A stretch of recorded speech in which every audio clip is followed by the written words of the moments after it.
The Masimo Rad-57 oximeter is a tool to help medical unit personnel detect potential carbon monoxide poisoning among wildfire personnel.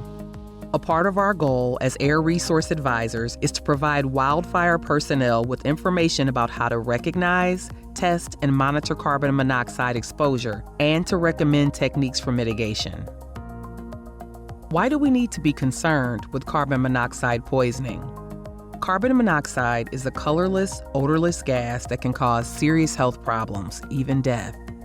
Exposure to carbon monoxide from wildland fire smoke and other sources such as exhaust from chainsaws, engines, pumps, or generators can present significant safety hazards to fire personnel. As carbon monoxide accumulates in the blood, it binds to the hemoglobin and displaces the oxygen in the blood. This prevents oxygen from reaching tissues and organs. When overexposed to carbon monoxide, there can be numerous physiological and mental effects, such as headaches, altered mental status, cognitive and sensory disturbances, fatigue and drowsiness, dizziness and weakness, shortness of breath, chest pain, nausea and vomiting. Symptoms of carbon monoxide exposure can be similar to symptoms of COVID-19 and are often described as flu-like. Air Resource Advisors should work closely with medical leaders and safety officers to determine the potential need for ordering a Rad-57 device. Some indications of high carbon monoxide levels are hazardous air quality index levels for PM 2.5, heavy smoke conditions in one or more areas of the incident or camps, multiple reports of high smoke exposure to incident personnel, multi-patient presentation with symptoms of carbon monoxide exposure, carbon monoxide monitoring showing values near established thresholds.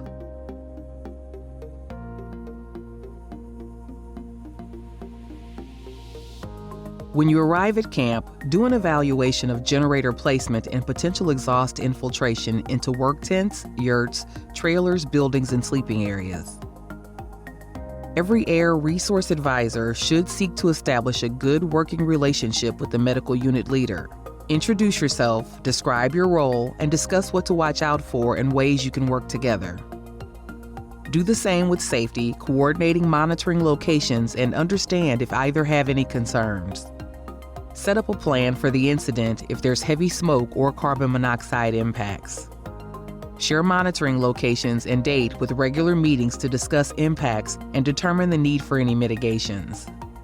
Check with the medical unit leader to see if they have a Rad-57 or similar device. In Alaska, medical units routinely have Rad-57s due to peat soil and other emission-heavy fuels. Consider monitoring for carbon monoxide in common sleeping, briefing, and fire camp areas, including spike camps and forward operating bases with generators, propane heaters, or lighting with limited airflow and movement. Include areas of concern raised by the Med-L or safety, including areas where patient symptoms are found. Frequently, roadside traffic control units are in areas at risk of high smoke and possibly carbon monoxide with minimal airflow. In heavily smoke-impacted camps, it should be routine to monitor carbon monoxide. Persistent carbon monoxide issues can be part of the 215R along with appropriate mitigation strategies. As Air Resource Advisors, we assume the responsibility for ordering, tracking, and returning Rad-57 devices. We need an understanding of the basic operation of the Rad-57 device. We also need to provide information to medical leaders, safety officers, and other fire personnel on carbon monoxide exposure and poisoning and carboxyhemoglobin monitoring. If high carbon monoxide levels are found, we recommend actions for the prevention and mitigation of carbon monoxide exposure among fire personnel.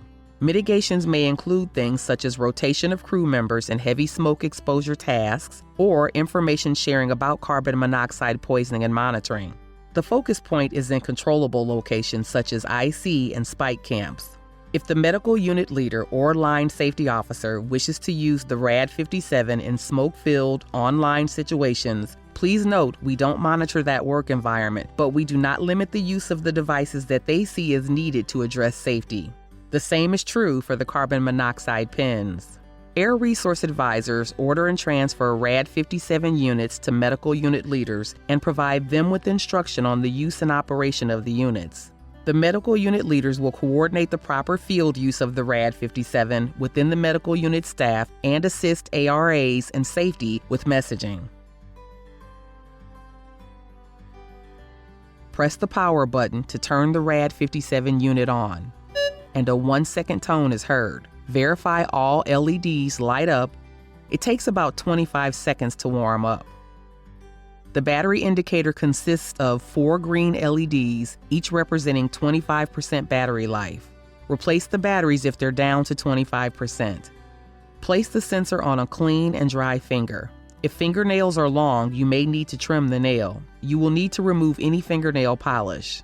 Sensor placement is very important. When possible, use the ring finger on the non-dominant hand. There's a top and bottom. The cable should be on top. Insert finger until the tip hits the stop block.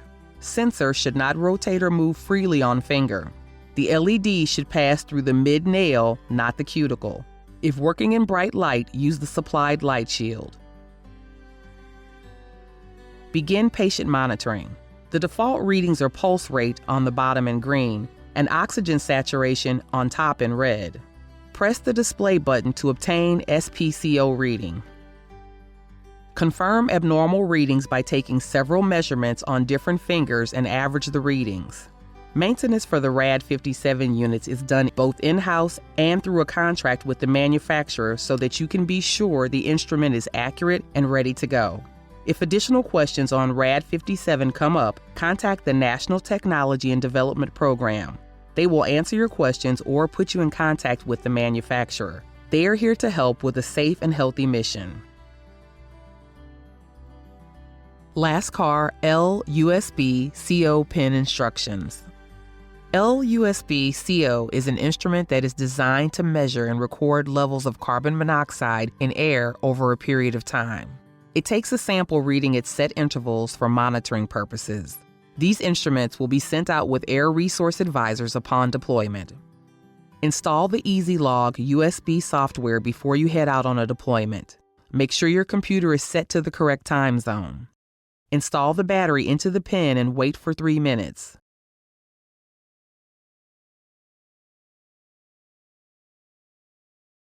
Remove the cap and plug the carbon monoxide pin into a USB port on your computer.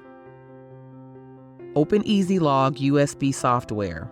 Click on Set Up and start the USB data logger. Select 1 minute for frequency. Check Enabled LED indicator and decide whether to enable the sounder. When enabled, an audible alarm will sound when the set level is reached.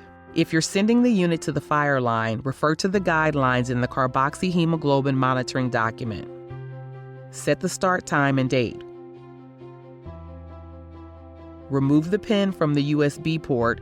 A green light should flash every 10 seconds. Put the cap on.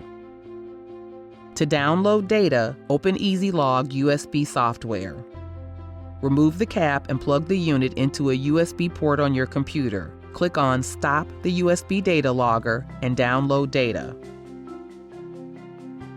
Refer to the LASCAR download and viewer instructions document on how to save and view the data files.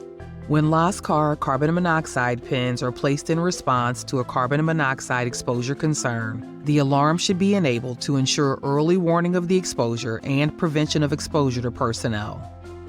Consider posting an infographic sign indicating the reason an alarm is going off. Signs should be paired with the pin to ensure personnel are aware of what is being monitored and what to do if an alarm is triggered.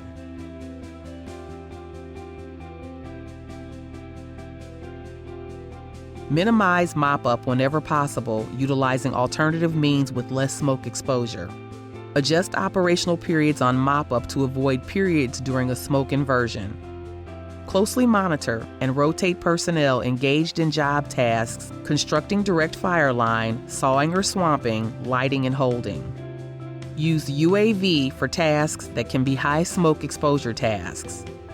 Use dozers or other mechanical equipment to spread out burn piles and jackpots.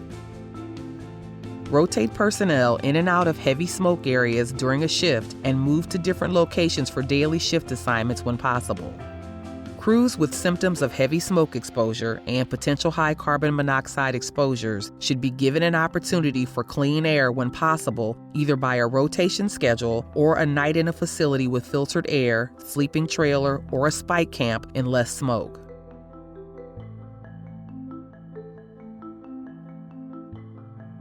Encourage incident management teams to consult with the air resource advisors and/or incident meteorologists regarding camp placement strategy for reducing smoke impacts. Avoid drainages with fire smoke above. Locate spike camps, base camps, heli bases, and incident command posts in areas that are upwind of fire and areas not prone to inversions that trap smoke. Utilize spike camps as alternatives to impacted camps. If symptoms or suspicion of carbon monoxide poisoning are occurring, visit the medical unit and get checked out. Assess the number and placement of generators. Minimize use where possible and ensure generators are away from any sleeping area. Move generators further from sleeping and work areas during inversions. Avoid parking lots above sleeping and work areas that would allow emissions to move into these areas. If you are routinely getting headaches, get assessed by the Med-L. If carbon monoxide is a concern, place an order for a RAD 57.